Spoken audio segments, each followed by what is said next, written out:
My mother-in-law forged my signature to enroll my son in a boarding school across the country. I found out when the acceptance packet arrived at my office instead of my home address, which made no sense until I opened the envelope and saw Grayson Military Academy's letterhead congratulating us on our son's enrollment for the fall semester starting in 3 weeks. My hands went numb holding the papers because I'd never heard of this school, never applied, never toured, never signed anything. The enrollment contract had my signature at the bottom, dated 2 months ago, but I'd been in Seattle for a work conference that entire week and had signed nothing related to Oliver's education. I called my wife Vanessa immediately, and she answered sounding confused, saying she didn't know anything about a military academy application either. We'd been discussing local middle schools for Oliver, who was 11, and starting 6th grade, not boarding schools 3,000 miles away in Vermont. I drove home early and spread the documents across our kitchen table while Vanessa stood behind me reading over my shoulder. The application package was extensive, including medical records, transcripts, financial information, and multiple signed forms, all bearing what looked exactly like my handwriting. Someone had gone to significant trouble to forge an entire application, and the deposit of $15,000 had been paid from an account I didn't recognize. Vanessa picked up her phone and called her mother Helen, who lived 10 minutes away in the house where Vanessa had grown up. Helen answered on the first ring, and Vanessa asked if she knew anything about a military academy for Oliver. The silence on the other end lasted too long before Helen said we should discuss this in person, and she'd be right over. Helen arrived 20 minutes later carrying a leather portfolio and walked into our kitchen without knocking, which she always did because she'd helped us buy this house and considered it partially hers. She was 63 years old, impeccably dressed as always, and had the kind of confidence that came from never being told no. She set the portfolio on the table and looked directly at me. I enrolled Oliver in Grayson because you and Vanessa were making a terrible mistake with your public school plans. That boy needs structure, discipline, and an elite education if he's going to amount to anything. Grayson produced 3 senators and countless Fortune 500 executives.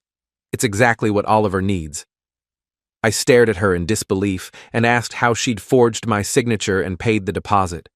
Helen didn't even flinch, just opened her portfolio and pulled out bank statements, showing she'd opened a custodial account in Oliver's name and funded it with $50,000 from her personal savings.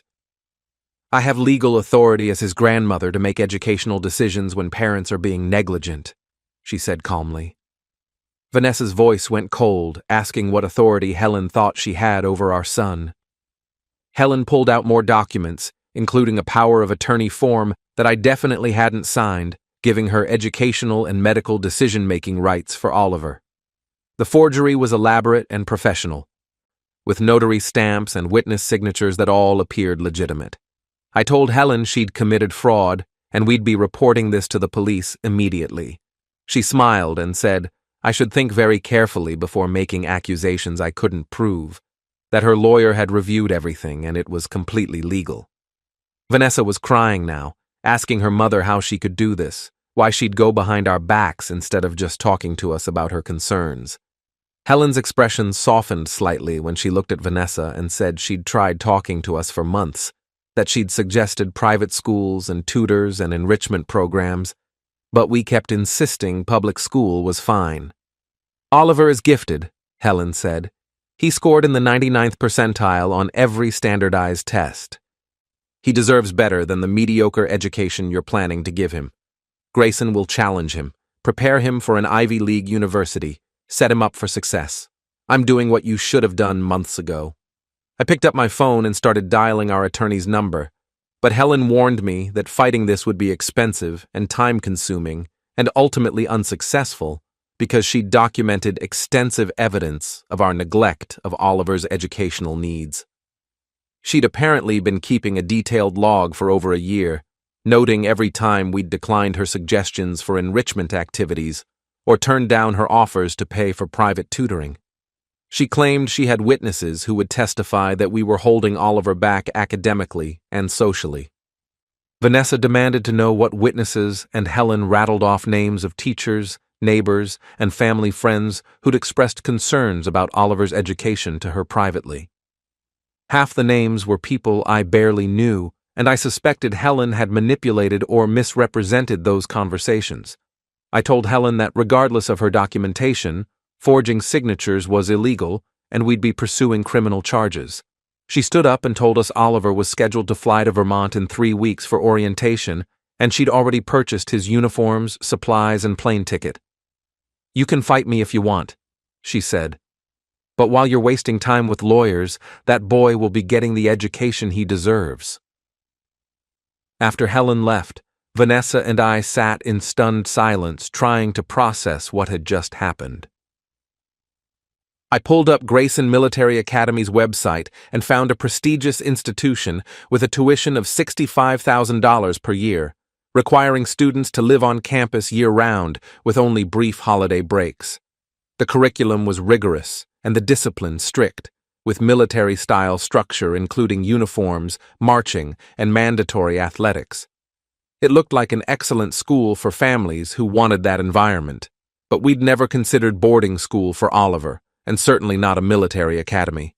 He was a sweet, creative kid who loved art and music, not exactly the profile of a child who'd thrive in a militaristic setting. Vanessa called our attorney, Rebecca Stokes, who agreed to see us first thing the next morning. That night, Oliver asked why Grandma Helen had been over looking so serious, and we told him there was some confusion about school enrollment that we were sorting out.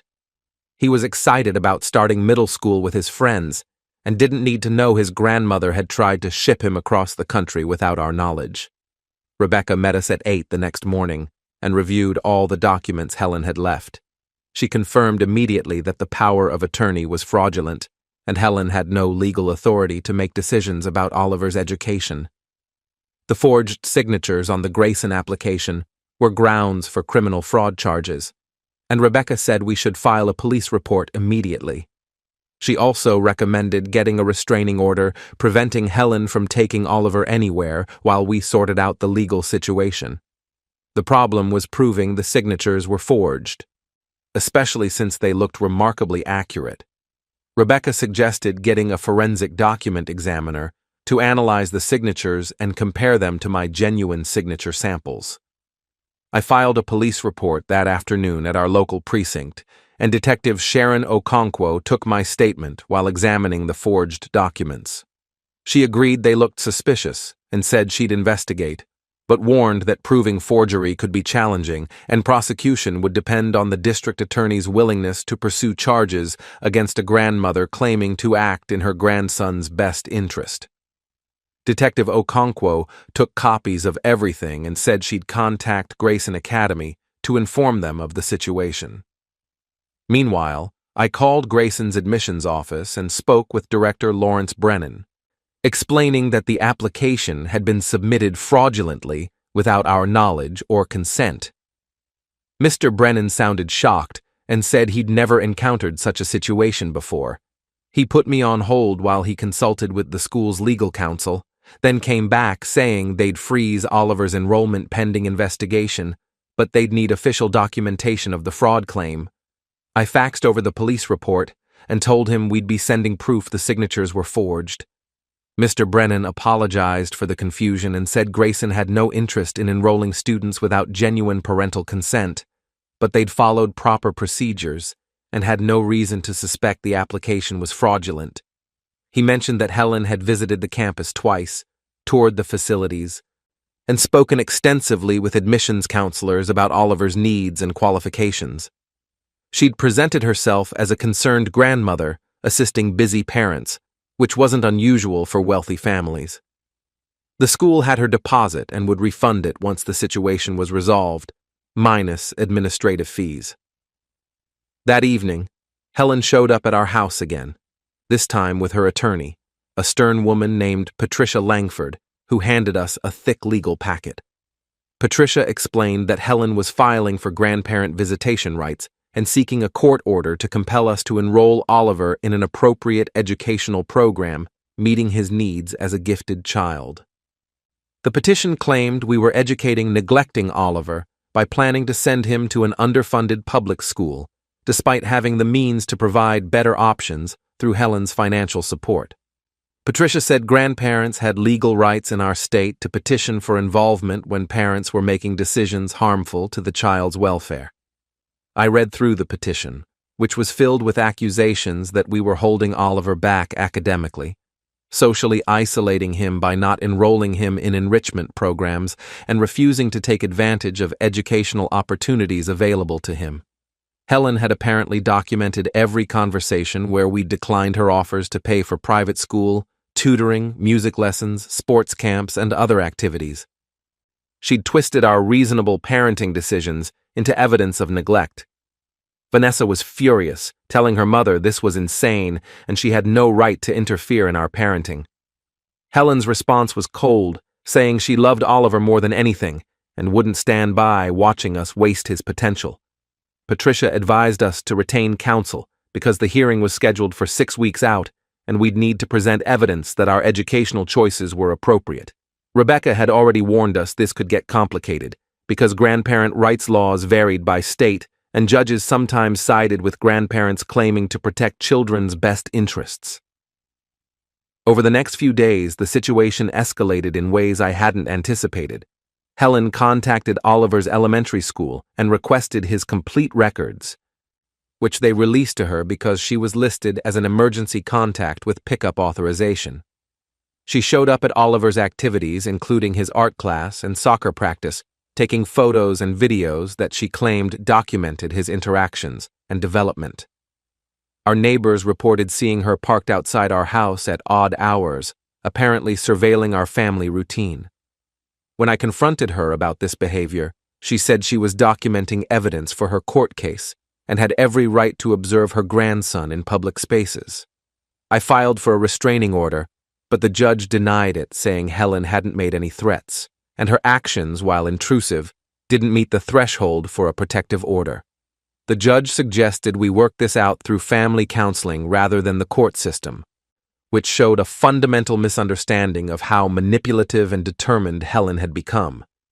Meanwhile, the forensic document examiner Rebecca hired completed his analysis and confirmed that the signatures on the Grayson application and power of attorney were indeed forgeries.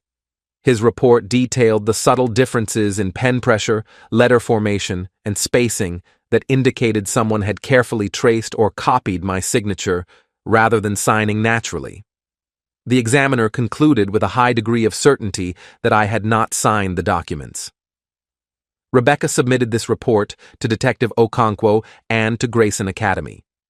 Detective Okonkwo called to say she was escalating the case to the fraud unit and they'd be interviewing Helen formally within the week. The detective interview happened on a Friday morning at the precinct, and Helen arrived with Patricia, who advised her client not to answer any questions without legal counsel present. Detective Okonkwo laid out the evidence, including the forensic analysis, but Patricia claimed the examiner's report was opinion, not fact, and could be contradicted by another expert. She said Helen had acted in good faith, believing she had proper authorization to assist with Oliver's education, and any signature irregularities were innocent mistakes. Patricia suggested that I might have signed the documents during one of the many times Helen had papers for us to review, and I'd simply forgotten given my busy work schedule.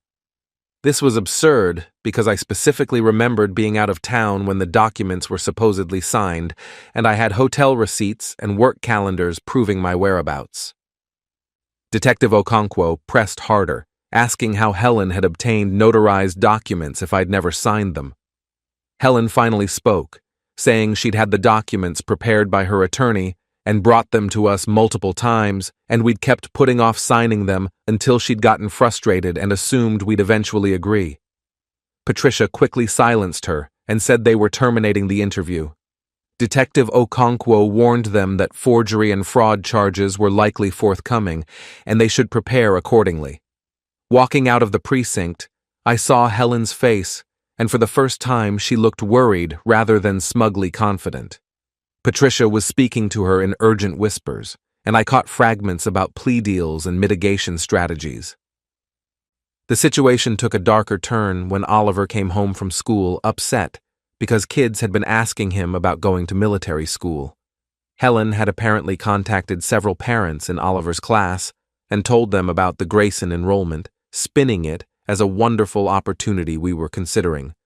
The gossip had spread through the school, and now Oliver was fielding questions he didn't know how to answer. He asked us directly if he was being sent away to military school and why everyone was talking about it. Vanessa and I sat him down and explained as gently as possible that Grandma Helen had made a mistake by applying to a school without asking us first, and he definitely wasn't going anywhere. Oliver looked relieved, but also confused about why his grandmother would do something like that. We tried to explain that sometimes adults make poor decisions even when they think they're helping, but Oliver was smart enough to know something more serious was happening. He asked if he was in trouble or if he'd done something wrong. Breaking my heart, I assured him none of this was his fault, and we loved him exactly as he was. That night, Vanessa broke down crying, devastated that her mother's actions were affecting Oliver emotionally.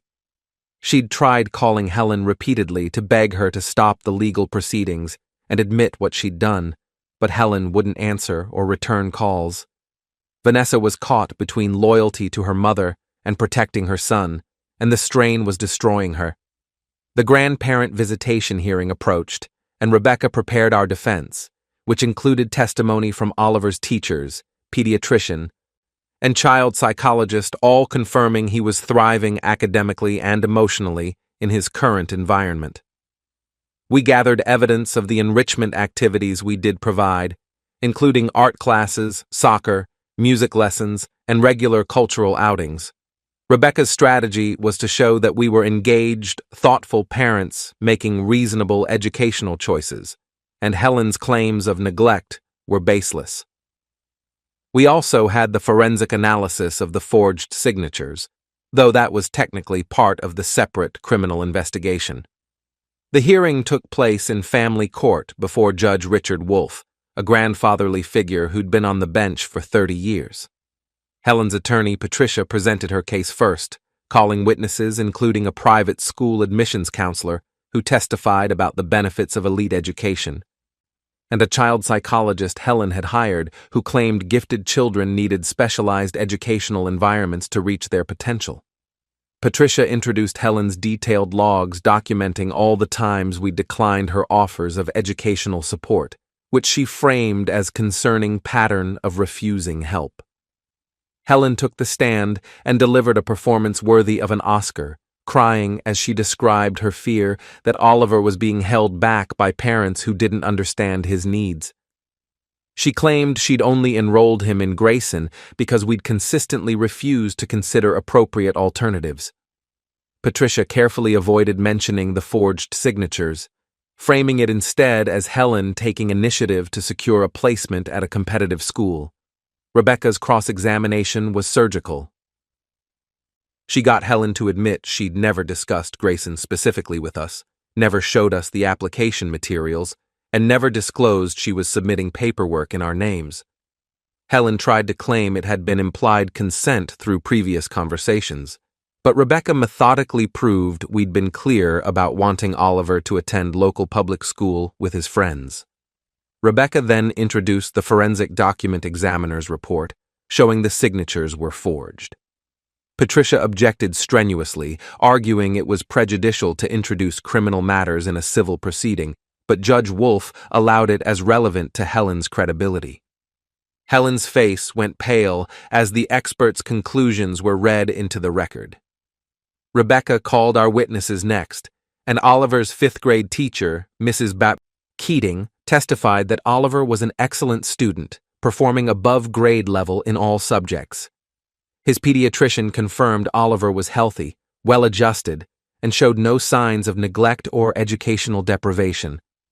The child psychologist we'd consulted testified that Oliver's current educational plan was entirely appropriate, and that uprooting him from his community to attend boarding school could actually be harmful to his social and emotional development.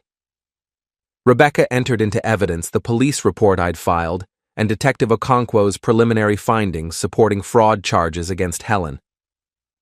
Patricia tried to rehabilitate her case by calling Vanessa to the stand, hoping she'd express some ambivalence about the situation or support her mother's concerns. Instead, Vanessa testified clearly that her mother had violated their family's trust and acted without authority, and while she understood Helen's desire to provide opportunities, the forgery and deception were unforgivable. Judge Wolf took a brief recess before delivering his ruling from the bench. He said he'd reviewed all evidence and found Helen's actions deeply troubling, describing the forgery as a serious breach of trust and potentially criminal behavior.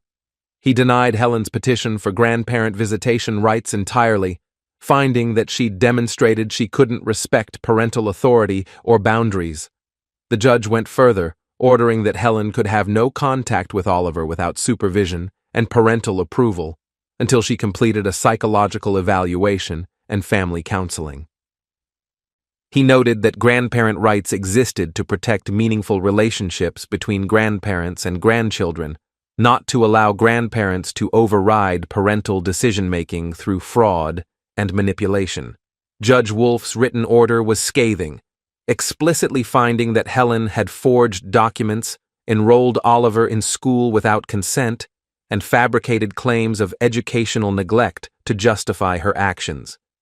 He ordered her to pay our legal fees and suggested the district attorney's office should seriously consider prosecution.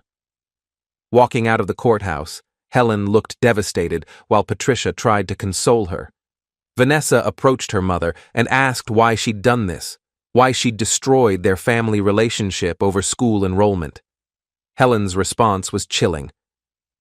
She said she'd do it again because Oliver deserved better than what we were giving him, and someday he'd understand she'd fought for him when his parents wouldn't. Vanessa told her mother not to contact us again and walked away, crying. The criminal fraud investigation proceeded after the family court ruling, and the district attorney's office decided to prosecute. Helen was charged with forgery, fraud, and identity theft, all felonies carrying potential prison time. Patricia negotiated a plea deal where Helen would plead guilty to reduce charges, pay restitution, including Grayson's administrative fees and all our legal costs, complete 5 years probation, and stay away from our family.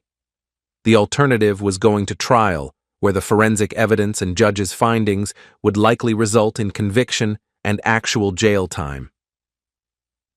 Helen reluctantly accepted the plea, and at her sentencing hearing, she was required to allocate, meaning explain what she'd done and accept responsibility. Standing before the criminal court judge, Helen admitted she'd forged my signature on multiple documents, created fraudulent power of attorney forms, and enrolled Oliver in boarding school without parental permission.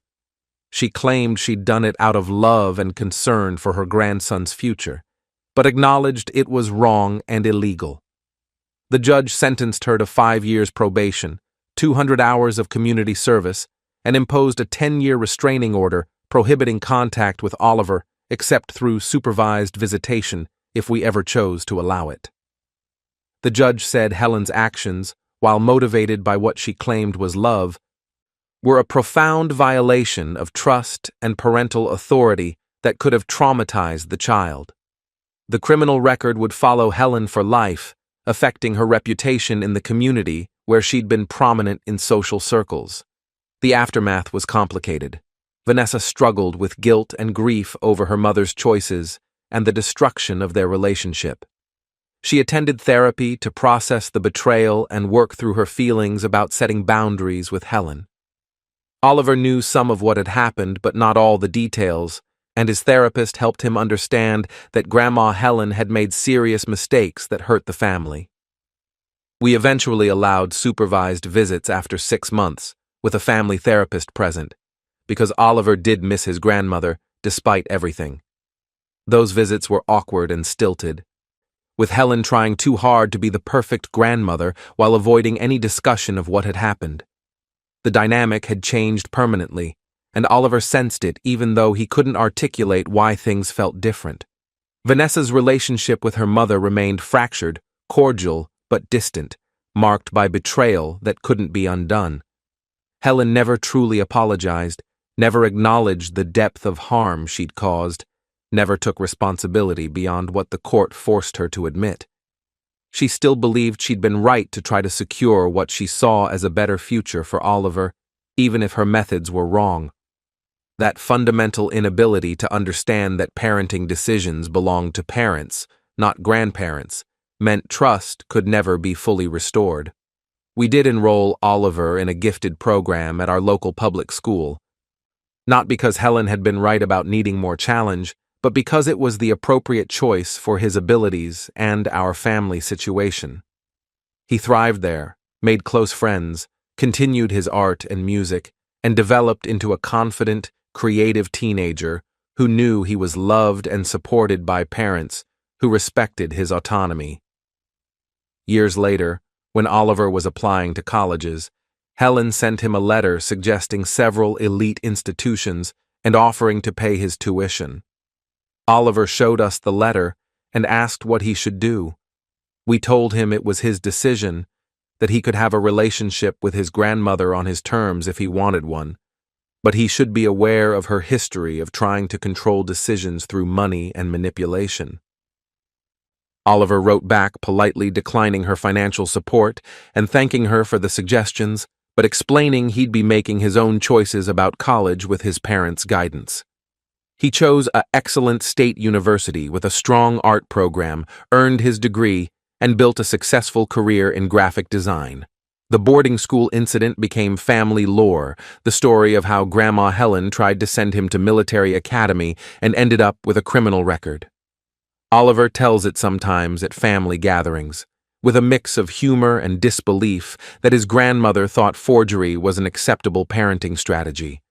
We never regretted fighting her actions, never questioned our decision to press charges and hold her accountable, because letting it go would have taught Oliver that family loyalty meant accepting violation and control. Instead, he learned that people who love you respect your boundaries, and when they don't, there are consequences. Helen lived to see Oliver graduate college and start his career, and she attended those events with supervised contact restrictions still in place, watching from a distance the young man he'd become without her control, proving that children can thrive when parents are allowed to actually parent. The forgery that was meant to secure Oliver's future instead secured Helen's exclusion from it, a fitting consequence for trying to steal decisions that were never hers to make. Thanks for watching till the end. Make sure to subscribe and like to not miss the next story.